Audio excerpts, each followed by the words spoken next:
This episode that we're about to jump into is it's going to be an awesome episode with a really good friend of mine, Barry Hartman. We had access. There was a trade show that was coming up, and we had full access to the floor for a good couple of hours before the show actually started, so that we could bring the camera crew, bring in the audio equipment, and record a really solid podcast.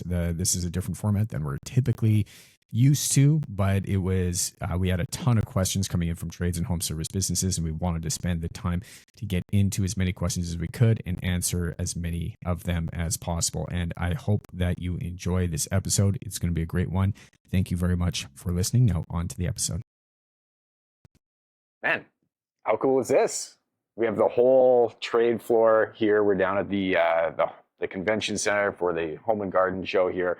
Access to the entire floor. Nobody else is down here. You got a good couple hours before anybody shows up. Rock and roll, man. What's up? I'm excited. Yeah. Thanks for having me. Thanks for being here. Yeah, this is going to be pretty cool. I hear we got some questions today. Man, so we're doing something a little bit different today. So prior to us showing up here, we've had a lot of questions come in from trades and home service businesses that are looking for answers. They have very different businesses, kind of all over the place between Canada and the US. We have revenue questions, sales and estimating questions. We have questions about marketing and lead gen, hiring, team building, operations and systems, leadership and mindset, kind of all over the place. But bottom line, like, there are some people out here that are looking for some feedback. We've got some great questions that have come in, and man, we're going to do our best today to answer them. Yeah, sounds good. Yeah. I think I've worn all 27 hats in my company over the last 15 years, so we should be good. Well, let's jump into it, man. So we got a question here. First question comes from Sean. So Sean owns a landscaping company in Phoenix. He's doing about $700,000 a year right now. He says, I've been at this revenue number for 3 years straight. I keep getting busier, but the bank account doesn't reflect it. What's actually holding me back from breaking through? So he's clearly hit a point here, Sean. He's hit a point in revenue, doesn't seem to scale, and he's looking for some answers, man. Like, what do you think's going on here? So I always look at revenue in like different cycles. There's like 0 to 250K is your like kind of first year usually, where you're just doing everything. You're in the truck, you're in the field, you're taking calls from the truck. You haven't really hired anybody yet, maybe a helper. 250 to 500, you've probably deployed a few technicians in the field. 500 to $1 million, that's where like everybody gets stuck. Like a very small percentage of companies get past $1 million in revenue. And the reason why is because they're so used to doing everything themselves that they don't want to sort of like give up the authority or let go or take the risk of bringing people into their team, which is not only gonna, in their head, they're thinking that I'm not going to be able to, produce the same quality of service as when I'm out there in the field with the crew. And on top of that, they're going to have to take a profit dip in order to put people both in the field and getting back office support in order to scale from 500K to $1 million to 2 million to 3 million and beyond. And so that's typically sort of the rut that we see people fall into. And so he also brought up from like a cash flow standpoint, like revenue's growing, but cash flow isn't. At that stage, like I would sort of guess that there isn't a lot of like financial management happening in that company. And so at that stage, you absolutely need like a 12-month pro forma to sort of predict what not just you're doing in the month today, but the upcoming 12 months, where you're going to put in like your revenue growth as well as like your gross margin, and how much, is left over after you do your production. And also you'll be able to map the overhead, the fixed costs in your business as you scale from 700K to $1 million. But the biggest thing is they're going to have to invest in marketing. They're going to have to focus on sales as the owner, and they're going to have to let go of production in the field in order to really dial in working on the business, not being stuck in it. One of the things that you had mentioned here was delegation, right? And one of the things that I've noticed, so Sean, if you are listening to this, one thing that people really get stuck in at this point, like Barry was saying, is not being able to delegate or not being able to give up control. And quite often what they'll do is they'll hire a new team member. That team member doesn't produce. They retract that control because they said this person that I've hired can't do it. So they jump back in and start putting out all the fires themselves. And they pretty quickly realize this was a bad thing. And without any sort of training process to bring that person up to speed so that they can actually produce the work that the owner wants.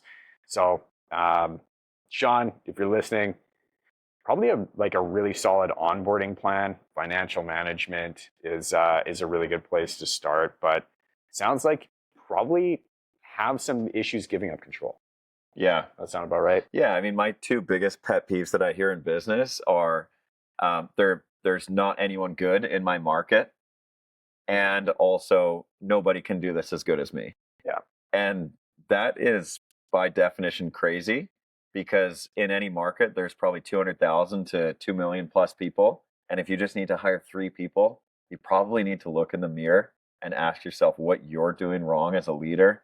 What you're doing wrong in order to attract people into your business and how you're positioning it. And the whole concept of people can't do this as good as me, it's just a question of training.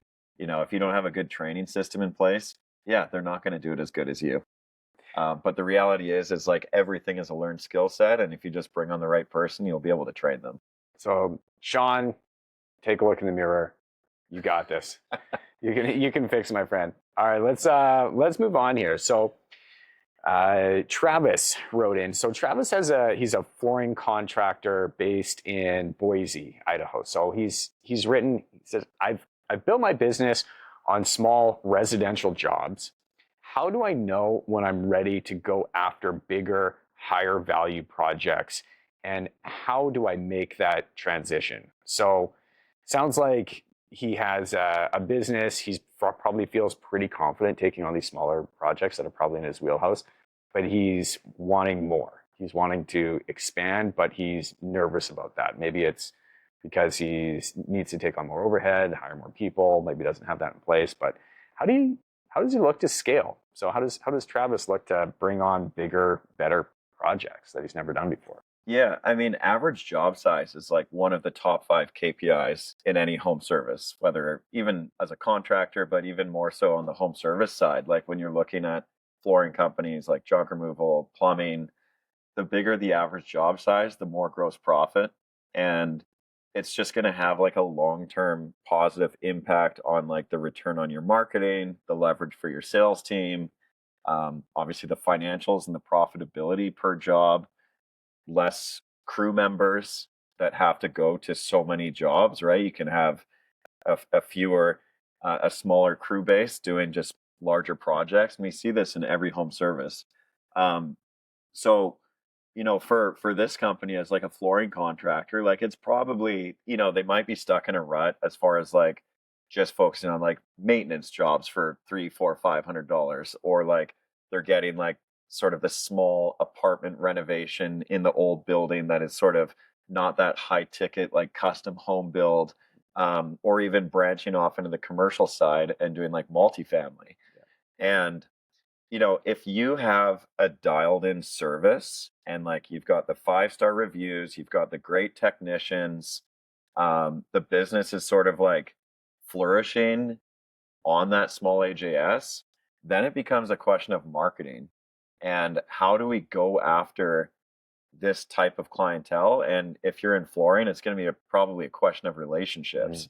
So can you start, like my recommendation would be to start executing on business development and building relationships with general contractors who have clearly written on the portfolio section of their website, here's the types of projects we do. We do large scale renovations, custom home builds, and our average house like looks like this on the website. I would just start right there and start going after them and building the relationships, and they'll trust that, well, you got the 5-star reviews, this might be your first 5-scale or large scale job. Yeah. But everyone's got to start somewhere. So maybe you give a bit of a better rate on your first large AJS, and then you transition into that at full price. I'd stick, like, to me, it sounds like a confidence issue for one, probably, right? You stick with your wheelhouse, but being able to approach these bigger clients with the confidence without having performing these jobs that you want to do, without having the jobs that you've actually performed meeting these requirements, you're kind of stepping into a new arena, and without the testimonials behind you, that can really drive confidence down. So I think he needs to get out there, needs to borrow your confidence, borrow my confidence if he needs to, and just know that he's going to be executing on the same type of quality as the projects get bigger and bigger. But take everything that you've been able to serve your clients on these smaller projects. Take everything, all the fundamentals, the customer service, the quick communication. Bring all of that to these bigger projects, because these clients that are working with their contractors probably don't have that kind of service, and they could really use that, and you can use that to its advantage. Yeah, we're just talking more square footage. You just need to go after projects that have more square footage if you're in flooring.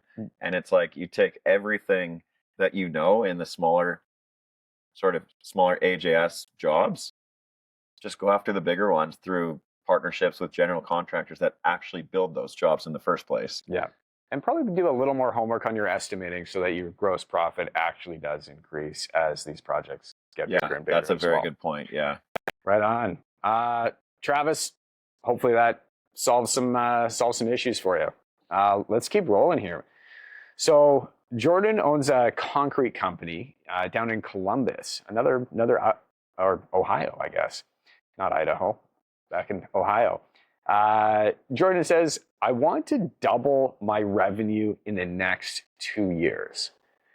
I have the crew and the equipment. Where do I even start with a plan like that? So this guy is saying, I don't know how much revenue he's doing currently, but whatever that is, if it's $10 or $1 million, he wants to double his revenue in the next 2 years. That's not an easy thing to do.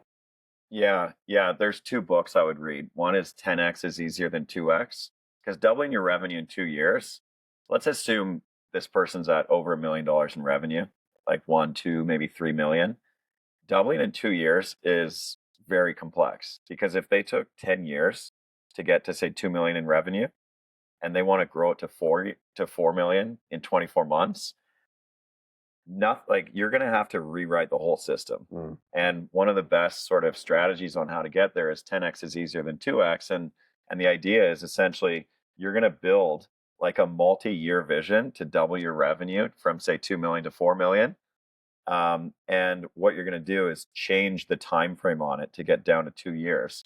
And what that is going to force you to do is eliminate all the noise in your life, in your business, in your personal life, like your hobbies, your friends. Like, you're going to have to really double down on just making sure you're solely focused on that. I'm not going to sugarcoat it. You want to scale a multi-million-dollar business at the magnitude of 200% or doubling it in 2 years, like, you're going to have to make some sacrifices. And I think getting real clear on that, in the form of a strategic plan on exactly how you're going to go about that, with the number of leads you're going to do, the number of salespeople you're going to have to hire, how that's going to impact production, like the middle management that you're going to require. Like, you're going to want to roadmap all of that. And then the second book I would read is Who Not How, because ultimately this person is going to need a number 2, a support person, like a COO or a general manager of some sort, that is going to focus solely on executing the vision that the business owner is setting out.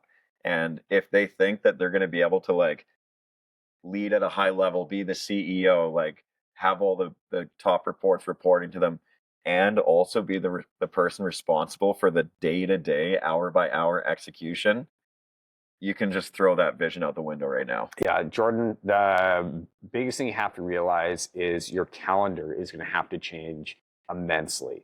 So the activities that you are performing week over week, day over day right now, that needs to look completely different over the course of the next 6 months to 12 months. I would start, if this is a goal, which is a really ambitious goal, it's doable, I'm assuming, but that calendar really needs to change. The activities that you need to focus on need to be higher leverage activities.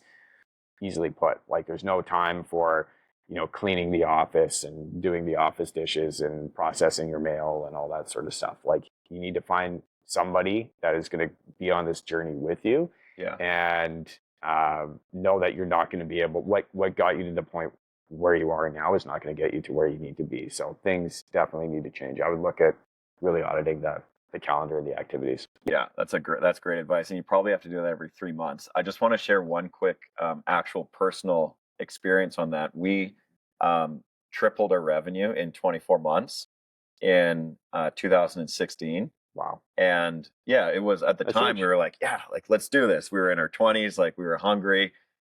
There wasn't a lot going on in my life outside of that. Yeah. First of all, just to be completely honest. Second of all, what got us to sort of our revenue stage, I think it was like 1 million to 3 million. What got us to 1 million was not the same strategy to 3 million. Yeah. So we were heavily focused on residential, and we deployed like a commercial strategy to really scale that revenue up in a short period of time. And it was the relationships with the construction clients, like yourself, where it was the recurring revenue every single month, compounded by adding more commercial clients, and that was the only way for us to scale that quickly. Yeah. So just got to do things differently. Yeah, absolutely. Speaking of recurring revenue, we have a revenue question coming in here, and so I'd like to jump into that because I think it's a good segue. Mike runs a plumbing company in Nashville. Shout out Nashville. He's written and says, we stayed booked, but our monthly revenue swings by 40K usually some months. How do I create more consistency so I can actually plan ahead? Right? So probably a service-based business probably doesn't have reoccurring revenue. Probably in a position where it's really difficult to start making decisions because cash flow is just not consistent. So he can't make the financial decisions that he needs to make because has this fear of these like big swings in revenue each month. What would you tell Mike? I mean, plumbing is an incredibly seasonal business. Like if you're rolling in, say, like even HVAC into that, like, Palm Springs is going to have peak season in the summer. Whereas like a more seasonal, like winter, cold state or cold province is going to have like seasonal swings when we need to get our heating going. The only thing really stable is that like, the basic things like your toilets are going to break down, and like as far as like the service and maintenance side of plumbing, so you're naturally going to see those ups and downs. And so, for a plumbing company, I would separate it to stabilize the revenue. If he has 40K swings, like he's probably doing at least a couple 100,000 a month, going like 240 to 160, or even 100K a month, like 140 down to 60. I would break that business up into two divisions. One is like your maintenance division, so that you have this lower AJS, like you're going to experience the seasonality of it. But I would also really explore sort of like the new build division, and working again with construction companies that are building year round and are going to require the installation of the plumbing services or HVAC or whatever it is, on multiple projects throughout the course of the year. And if you're just stacking, again, more GCs into your sort of client portfolio, and each GC has 3 or 4 active projects at any given time, a byproduct of that is naturally going to be like some form of recurring revenue. The other thing I would add to that is if you're having 40K swings, there's a baseline there that's going to be probably relatively stable, and there's going to be swings that are going to be up. So if you're making any financial decisions, focus on elevating that baseline. So you're going to have months that are going to perform much better than others, but don't make big financial decisions assuming that is going to be the case.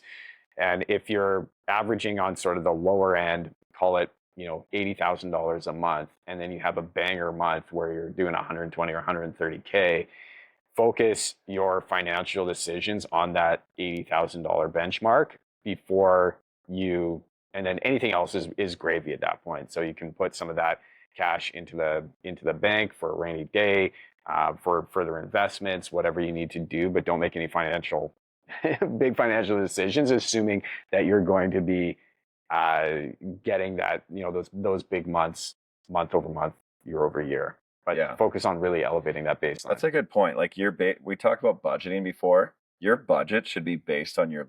That's what I'm hearing from you is like your budget should be based on your low months. Yeah. Not on the spike. As far as the overhead, your fixed expenses, like your office staff, your actual office, like your number of trucks, like the peak season, you can staff up your production crews, but certainly not sort of matching your overhead model to like your best month of the year when we know that there's going to be a downswing.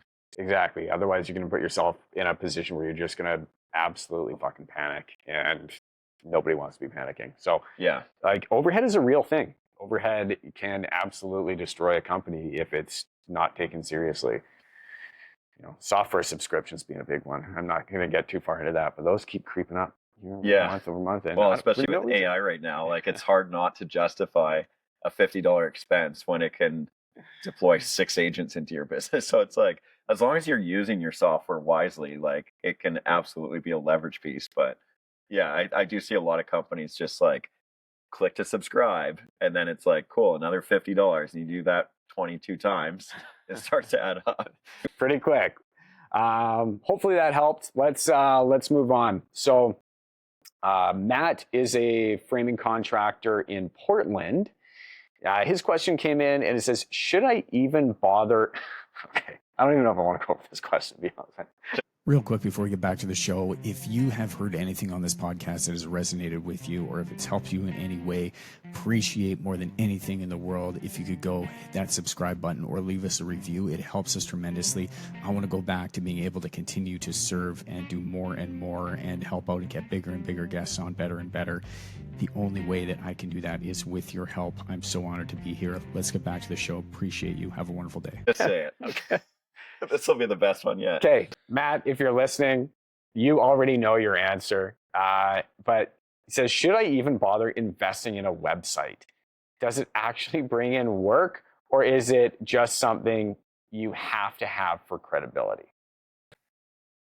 I kind of get it. Like a framing contractor, you're literally just framing for for construction companies, presumably, right? Because the framing is just like stage 3 of the construction build. You're not like, I get it. You probably need 5 to 10 clients to like hit your revenue goals for a small business. But at the end of the day, like a website, that's sort of like asking, like, I sell clothing. Like, do I need a retail, like back in the day, do I need a retail storefront? It's like, yes, you do. You need a website for like a home service business is ultimately the storefront for your company. And the fact that you can either you could build one for like $50 with AI right now, or the cost of subcontracting like a true build of a website because of AI has come down to maybe like $1,000 to $2,000 for an entry level build. Like if I can't remember the person's name, was it Matt? If Matt has any sense to like scale his company or grow it, of course, you absolutely need a website, like zero questions asked. Any company on this planet should have a website right now. As a minimum, just put your core values, your missions, your portfolio, and some images of the past builds that you did. Link in your Google reviews so that they can see the 5-star service. This can be done in like a week and $1,000. I don't know how many websites I've built. I don't know really how to build websites, but just go build a fucking website. Yeah, it's pretty easy. But the other thing is like it may not drive your core leads that you're looking for necessarily, but it's also going to attract talent, right? People that are going to come and work for you. If you're running ads to bring on people because you're trying to hire new framing contractors, they're probably going to check out your website to see the kind of work that you're going to be doing. So whether or not it's your customer that's looking for you or not, somebody is going to try and find you on the internet. So just, Matt, go build a website. Yeah, that's a really good point. Is like, even if lead generation isn't the biggest challenge for that company, like talent probably will be. There's either a lead generation challenge or a talent challenge. Because there's no perfect mix. You either have too many leads and not enough people, or too many people and not enough leads. And a website solves both those problems. And focus as much time as you possibly can on the problem that you have right now until you get to that next problem, because you're always going to have problems. It's always going to be a juggle. But 100%. long story short, Matt, go build a website. Matt, shoot us a link when it's done. I love you, Matt, but my business coach always tells me, ask better questions, you get better answers. Build a website. Build a website. All right. This comes in. This hits a little close to home for me. So Rob owns a general contracting company. He is in Louisville, Kentucky. He says, I feel like I spend more time reacting to problems than running my business. Every day is putting out fires. How do I break that cycle and get ahead of it? Oof. I'm very interested to hear your perspective. I'll give mine, but I do feel like as a general contractor, your sole job as the business owner is often, I don't like putting out fires, but I do like solving problems. So let's separate those two, because you will never stop solving problems in your business. What I don't like, the language that you use, is reacting to problems, and I don't like putting out fires. So I think fires happen because of poor planning, in my opinion, right? I don't know the general contracting business model nearly even a 1% as well as you do. But I do know that in our companies, that when I see fires happening, which can be defined as a pretty serious problem in the moment, it's typically because we didn't estimate very well, or we didn't train our teams very well, and they, crashed a truck on day 2. It's like, well, maybe we shouldn't have put them in the truck. That doesn't happen because we don't do that. But like, if you're putting your drivers in the truck on day 2 and they're driving it around and they get in an accident, that's a fire, and it was 100% preventable. Yeah. So I think just better planning and better training for your employees will ultimately be like the long-term solution to putting out fires. And depending on the size of this business, if Rob is the one that's always reacting to the problems and therefore solving all these fires, that's where starting to look at getting middle management in place is key. If you want to be able to have a team of people outside of your production staff that is responsible to be the line of defense between you and the inevitable problems that are going to be happening every day. There's no solution as an entrepreneur to stop having problems and fires. You just need a line of defense in front of you so that your cell phone isn't going off the hook every 30 minutes. And Rob, I got a big heart for you. Having a general contracting company myself, I know what it is that you're going through. But when there are fires, you're right. It's generally a communication breakdown, a process breakdown. But with building homes, or if you are a general contractor and you're working on projects, a lot of the time it's very custom. A lot of the fires that you're dealing with are problems that you've never come up with before. So I would say, look at this problem, this fire that you're putting out. First of all, is it a kitchen fire or is it a dumpster fire? And the difference being, if it's a kitchen fire and it has to be dealt with right now before it burns down the rest of the house, then just go do that. But if it is a dumpster fire, you know that it's kind of burning, it needs to be dealt with, but it can be left for a little bit. Like, don't rush and panic to go and do that. Otherwise, your entire team is going to see how you as the leader react. And that is what they're going to start to embody. And that's how they're going to start running the business, because that's what they think that the standard is and what they need to do. But I would look at, is this something that has come up before? Is it something that's going to happen again? If it is, then you can build a procedure behind that and roll it out to the company at the next company meeting and say, hey, this has come up a couple of times. This is the new process to handle it. This is what to look out for, first and foremost. And then delegate that if you have somebody on your team that you can delegate that to, because as a CEO of the company, you need your people to be able to defend your time from these fires that need to be put out. So you need to have a dedicated person or people to handle these fires, especially if you're like, I forget his name previously, and he wants to double revenue in 24 months. Yeah. Can't be running around putting out fires. Yeah. I wanted to get your perspective on this too, because we're both big systems guys. Like Yeah. we both love putting systems in our company, training people on the systems and getting them off our plate. That's like a fundamental thing I think we both share. My first mentor told me an acronym called RTFM, which stands for read the fucking manual. And so that broke it down into only one of two scenarios. Either somebody asked him a question and he texts or emails back RTFM, Yeah. and then they go and read the manual. Especially with AI now, you can just literally have ChatGPT or Claude or Manus read against your drive and get your answer instantly. Yeah. Or it was on him and there was no system and there was no SOP or playbook for it, and it was his responsibility to go and build that. So if you see the same question coming in 2, 3, 4 times a week, chances are you're just missing a system. Love it, man. So Rob, focus on the system. The fire, look at the fire. Is that a repeatable thing? Has it come up before? Just, you're going to have to do the work, man. Like, I know you want to get out, you want to build stuff. That probably comes really naturally to him. But you need to focus on building those systems. Otherwise, this is going to be a constant thing. And you're going to be running around with an extinguisher looking for the next fire, which, we see people default to all the time as well. They're like, they don't want to sit down. They don't want to build the systems that are going to resolve this. So they're constantly actively looking for fires to put out, because it makes you feel good when you solve problems. Oh, yeah. Makes you feel good. Entrepreneurs are so good at solving problems and putting out fires that we actually enjoy creating them ourselves. Yeah. That's the crazy part. Yeah. So you need to, over time, start to realize that and then move off of that, like, sort of mindset that's ingrained in us, which is like, we need chaos. Just don't go create it. Just be ready for it. Or if you are, build it strategically, because inevitably you're going to build some sort of chaos that you don't have systems for so that you can grow, but just know that you're doing that with intention. Rob, hope that helped, man. Good luck out there, but reach out if you have any other questions. We're here to help. Let's stick on the operations and systems questions here, since we're talking about that. So Greg has written in, he's got a commercial cleaning and restoration company. So two kind of different companies, I guess.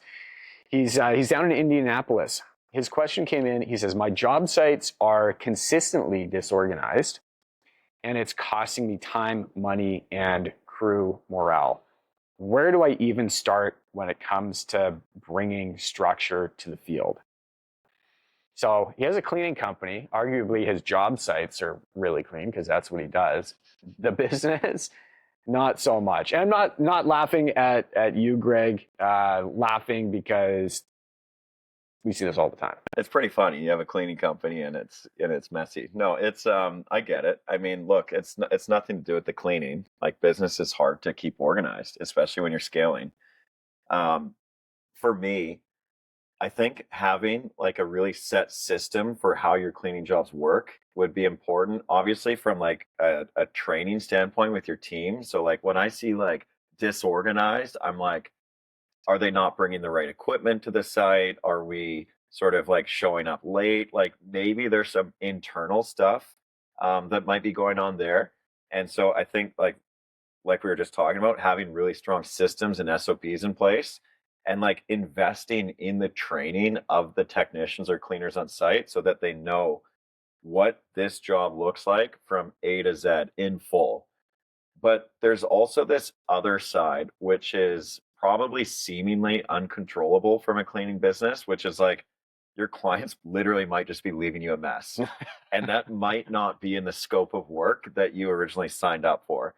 Like, if they're responsible for cleaning the carpets and there's crap all over the carpets all the time, and they have to be moving it around and it's doubling the time on site, that's a client issue. And so I would actually build the same sort of like system and almost like a service agreement, like a contractual service agreement that sort of says like, yes, we're happy to do this work at this hourly rate on the condition that these things are met.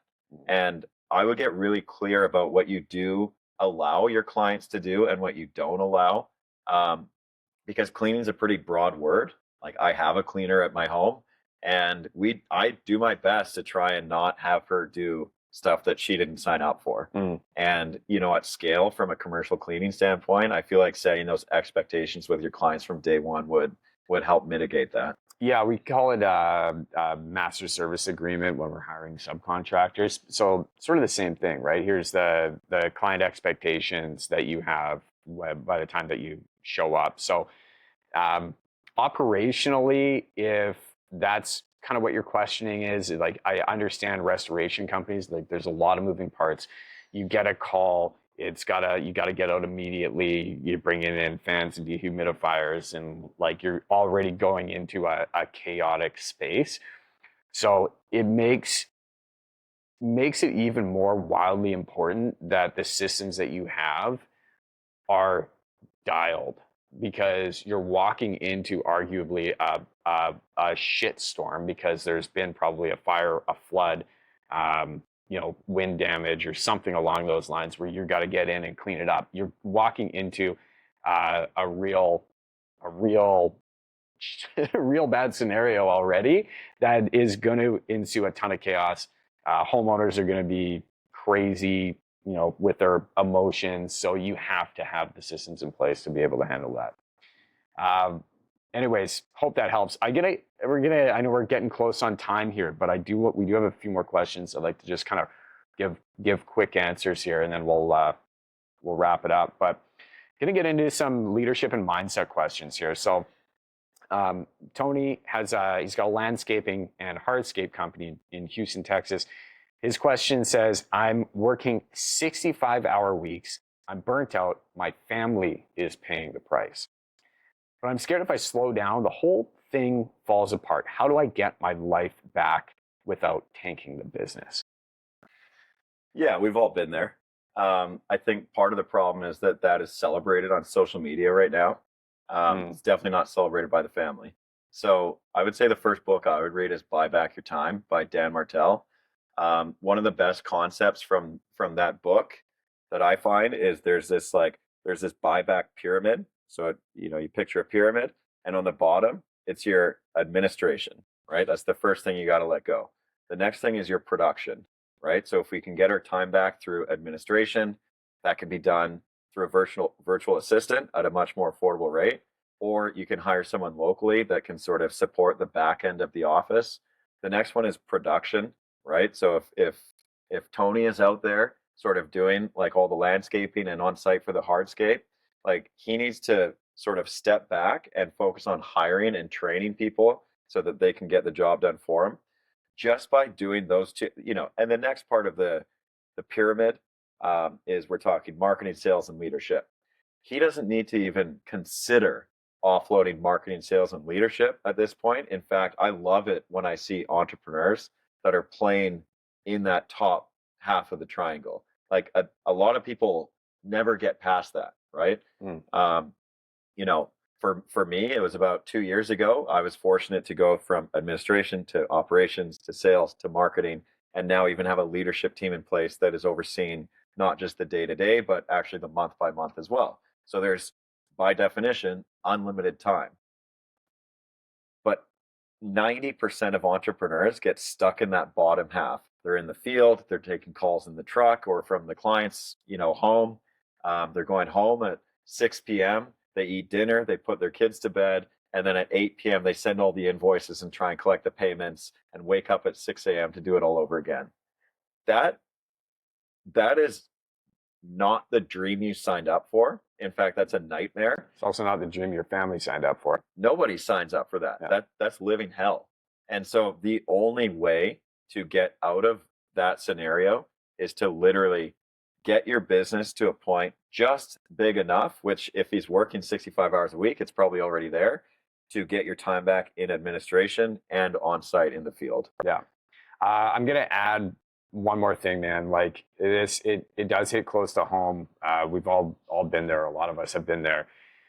Your family does not want your leftovers. And if that's what your business is delivering to them, then that's not fair to them. So if you are in this moment, just as like a quick thing that you need to be doing is, man, when you pull in that driveway, you got to look in that rear view mirror and you got to ask yourself who it is that you're going to be when you walk into that house, who it is that you are going to embody the energy that you're going to bring to the family, the energy that you're going to, that you brought to the field, that you brought to your team all day long.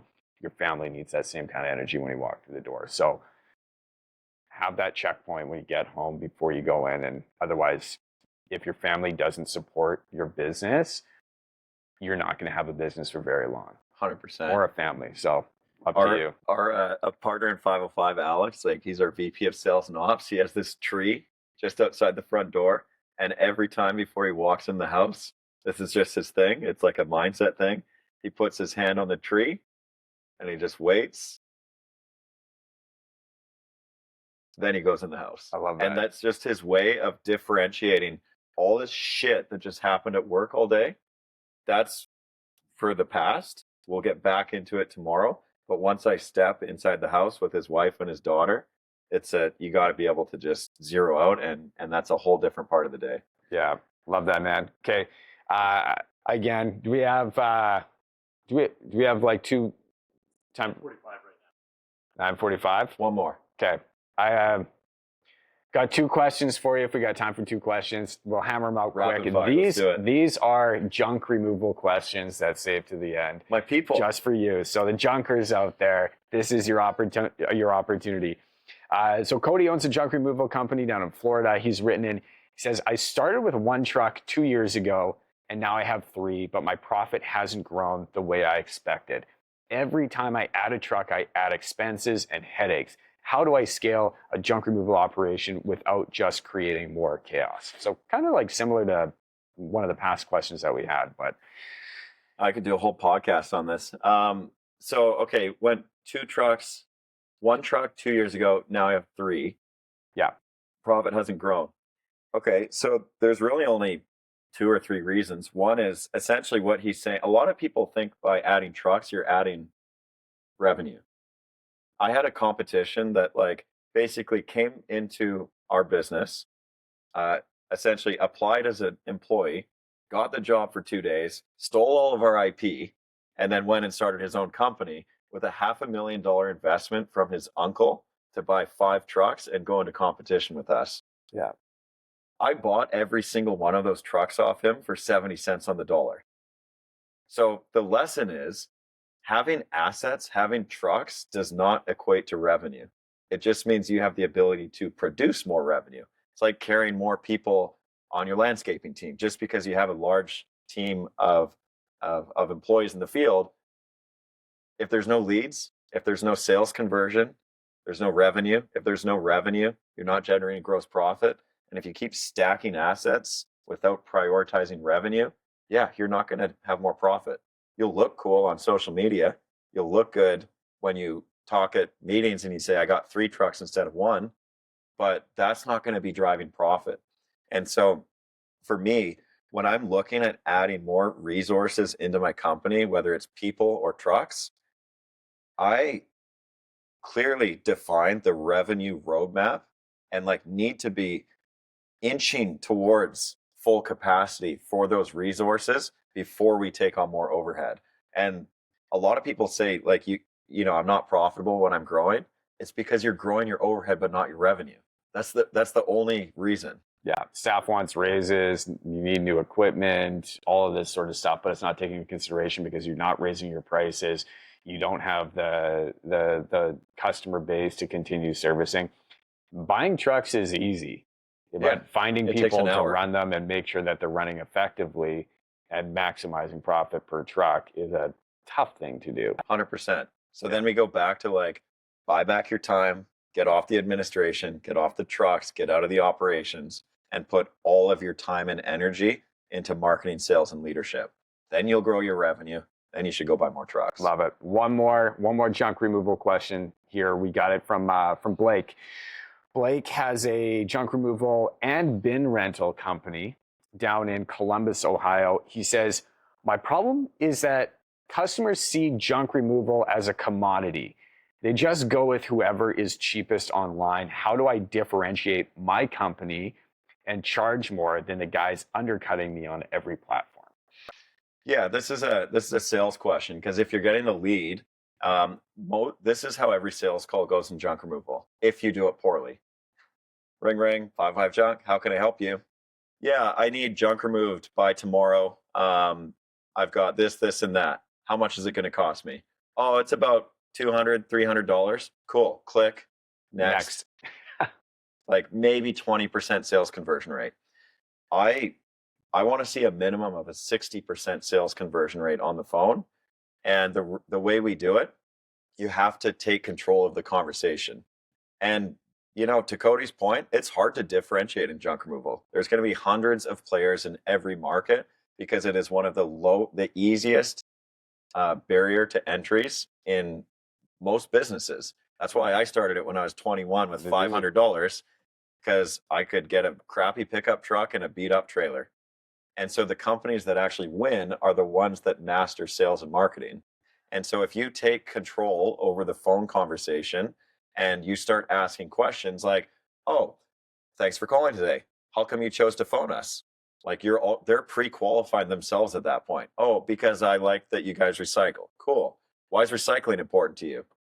Oh, well, I've had this couch for like 15 years and I really think somebody else could use it. Awesome. I totally agree with that. And you're going through the whole process. And the second you bring up pricing, like a price range over the phone, you immediately have to flip the switch and say, when do you need everything out by? And then they have to go, rather than you asking them for a favor of saying, please book with us, they have to ask you for a favor by saying, I need this out by Saturday. Oh, Saturday is a little busy right now. That's a hot day of the week. What time do you need it out by? Oh, I need it gone by noon. All right, let me put you on hold for 1 second. Dun, dun, dun, dun, dun. Yeah, I talked to my team. We can do 8 to 10 a.m. on Saturday morning. I just need you to book in right now because the phones are booking off the hook. Yeah. Done. Sense of urgency. Sense of urgency, value add. Like, it's not about that all companies are the same. It's about how good are you at sales and marketing. Yeah. So, I mean, to your point, junk removal is viewed as a commodity by a lot of people, but you need to be able to take that frame, go through that checklist the same way that a doctor would onboard you and make sure that he's going through all these questions, make sure that they're answered and have a solution for them at the end of the day. Yeah. Yeah, you nailed it. You're onboarding clients. You're not just answering questions. You're the one asking them the questions to get the answers. Man, thanks so much for being here. I know you gotta run. So appreciate it. Thanks for having me, buddy. That was fun. That was good. And if everybody wants to listen to that story about when you purchased the competition's truck, if you want to go deeper on that story, check out, I think it was episode 7 came on and we dove a little deeper into that story. It's a pretty funny story. So go back, check out episode 7. Otherwise, man, yeah, dude. Thanks for having me. Thanks for coming on, man. It's fun. Sweet. Rock and roll.